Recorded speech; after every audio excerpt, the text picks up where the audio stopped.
যে মুসা ওই লোক তাৎক্ষণিক ভাবে 40 বছর গুনাহ করলেও ওই জায়গায় সে এমন তওবা করেছে যে এই তওবা আমি আল্লাহ কবুল করেছি। তাহলে তওবা করলে আল্লাহ রাব্বুল আলামিন বৃষ্টি নাযিল করেন, সূরা নূরের মধ্যে আছে। এরপরে সংক্ষিপ্তভাবে আমাদের উদ্দেশ্যে কিছু কথা বলার জন্য আমি সুরুজি হাকিমিয়া কারিজ মাদ্রাসার সম্মানিত মুহাদ্দিস হযরত আল্লামা জানাব মাওলানা শাহ আলম সাহেবকে অনুরোধ জানাচ্ছি।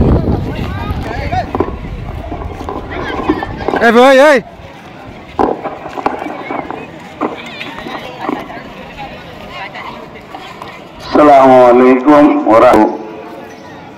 মুসল্লিয়ানে কেরাম, খুদার দরবারে ফরিয়াদ আর্তনাদকারী খুদার গোলামরা এবং রহমতের বৃষ্টির জন্য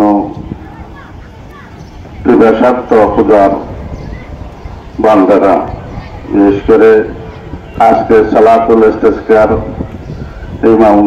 ইমাম সাহেব সুরুজি হাকিমিয়া কামিল মাদ্রাসার সাবেক প্রিন্সিপাল খলিফে মুজাজ ইসলামী চিন্তাবিদ হযরতুল আল্লামা হাজ মাওলানা হাফিজুল হক নিজামী সাহেব, তিনি নামাজের ইমামতি করবেন, খুতবা দান করবেন, মুনাজাত করবেন আমাদেরকে নিয়ে। আমাকে দু একটি কথা বলার জন্য তিনি নির্দেশ দিয়েছেন। তো বেশি কথা বলার সময় নয়। 1 নম্বর কথা হচ্ছে, तमाम खुदार जगते आल्लाहर नाफरमानी गुनाहेर सैलाब चलছে, যার কারণে আল্লাহ আমাদের উপর অসন্তুষ্ট হয়ে যাচ্ছে। প্রথম নম্বর যে কারণে আল্লাহ আমাদের উপর রাগ করেন সেটা হলো আল্লাহর নাফরমানি, রসুলের নাফরমানি। 2 নম্বর পাপাচারিতার আধিক্য, পাপের আধিক্যতা আল্লাহর গজব অসন্তুষ্টি টেনে নিয়ে আসে। 3 নম্বর আল্লাহর নেয়ামতের নাশুকরি, আল্লাহ শুকরি আদায় না করার কারণে আল্লাহ রাগান্বিত হন।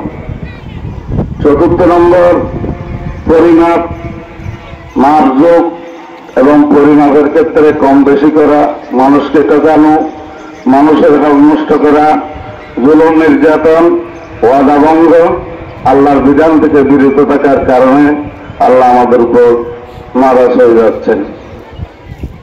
হুজুর আকরাম সাল্লাল্লাহু আলাইহি ওয়াসাল্লাম ইরশাদ করেছেন যে যখন বিশ্বের মধ্যে জানাবে বিচার প্রকাশ্যভাবে বেড়ে যায়, তখন আল্লাহ তাআলা অতীতকালে যে মহামারী, দুর্ভিক্ষ, আর্থিক সংকট দেননি সেগুলো দিয়ে থাকেন।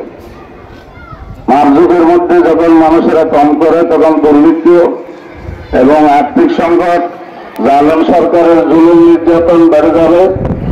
যখন মুসলমানরা যাকাত আদায় করবে না তখন বৃষ্টি বন্ধ হয়ে যাবে। ওয়ালাম ইয়ামনাউ যাকাতা আমওয়ালিহিম ইল্লা মুনিউল কাতরা মিনাস সামা। যদি রাসূল পাক সাল্লাল্লাহু আলাইহি ওয়াসাল্লাম ইরশাদ করেছেন, যদি পশু পক্ষী না থাকতো আল্লাহ তাআলা মোটেই বৃষ্টি দিতেন না। ওলাইলাল বাহাইম লাম ইউমতারু। যে মানুষেরা ওয়াদা ভঙ্গ করার কারণে, আল্লাহ এবং রাসূলের সাথে কৃত ওয়াদা ভঙ্গ করার কারণে আল্লাহ জালেম মানুষকে মাথার উপর বসিয়ে দেন। যারা ইজ্জত সম্মান নষ্ট করবে, যারা জুলুম নির্যাতন করবে, মালিকানা যদি সম্পদ জানে, যে কারণে আমাদের উপর আল্লাহ সন্তুষ্ট হয়েছেন, দুনিয়ার প্রতি আকৃষ্ট হওয়া, দুনিয়াকে প্রাধান্য দেয়।